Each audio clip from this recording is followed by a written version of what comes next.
Hi there, this is Darla, and I have a question for you today. Could you lead better?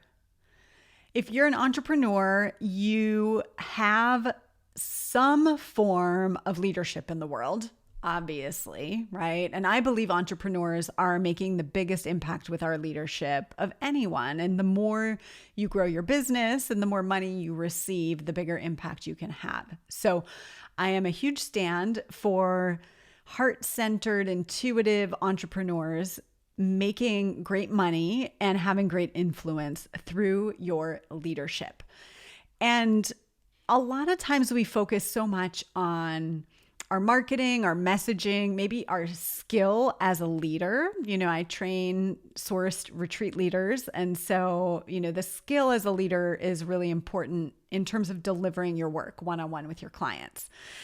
But a lot of times we are so consumed with that, we overlook our personal leadership of our team. And for me, I know this has been an area of great challenge for me over the years. I've been in business 10 years and I've had various iterations of my team. And I know that my team leadership has been better at times and has been seriously lacking at times. And I have this thing within my human design, if you're familiar with that, where I unconsciously want to be a hermit. And so there are times where I literally don't want to lead, right? But I also have the leadership line as well. And so it's a mixed bag, right? And sometimes I feel so passionate and connected to my role as a leader of my team. And other times I just want to defer that to anyone who wants to take it. Let me know if you're feeling me. So one of the things that happened that kind of surprised me in my process of becoming sourced, and I say this as if I wasn't sourced and now I am sourced, which really it's a journey, right? And we're all always sourced. We're just more or less aware of it, right? I continue to grow in my connection to sourced energy. So one of the things that surprised me a lot as a team leader in this process of allowing my guidance from spirit, from source directly, to have a greater influence on my decision making. In fact, to only make decisions from source unless I accidentally fall asleep, right?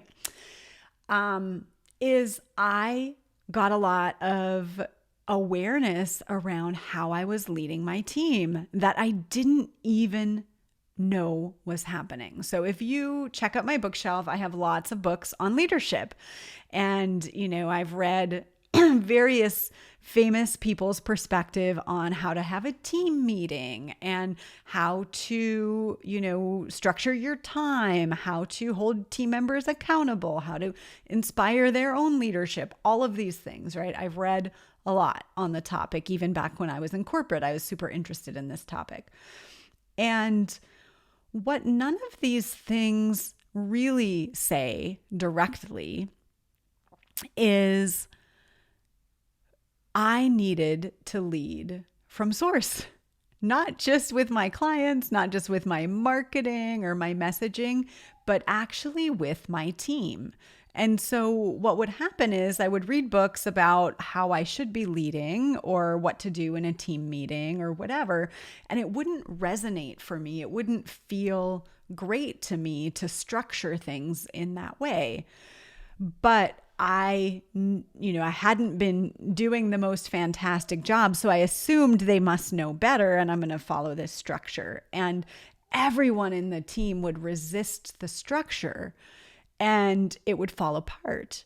And I would wonder, why is this happening that people are resisting the structure? Well, I was resisting the structure, first of all, but also the people we draw to us in our team, we draw to us because they are connected to what we're doing based on our sourced energy.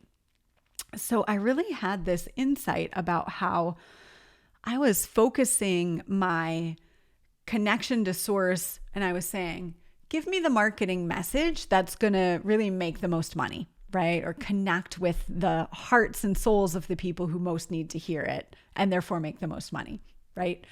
Or give me some direction about what marketing vehicle is going to be best for me, right? Is it YouTube? Is it podcast? Is it social? Like, what's the best vehicle for me? And so I would be getting these, directions on these areas, but I wasn't using that with my team because for some reason I had it. There's a right way to do team, and this is how we do projects, and this is how things get done. And a lot of this is from my corporate background, right? I worked for a Fortune 20 company where everything had a process and a system, and this is how we did it. And I brought that to this team leadership. But guess what? I'm not still at that company. And guess what? That company didn't resonate deeply with my soul's purpose, right? So why would I take those same tools into the leadership of my team? And so then I started to become aware that I was teaching certain things to my clients and living them in my life, but I wasn't bringing these amazing approaches and energies and ideas and systems and structures that I would use working with my clients. I wasn't bringing it to my team because for whatever reason I had it that this is how you lead, a successful team. And so these things that we're doing in our personal life don't apply there. A year and a half ago or so, we had a team retreat. And I actually took the exact process of transformation that I teach my retreat leaders to use with their clients, and we used it on our business. So rather than it being a personal, exercise, we used it as a business exercise, a transformational exercise to look at where was the old stuck default energy in our business.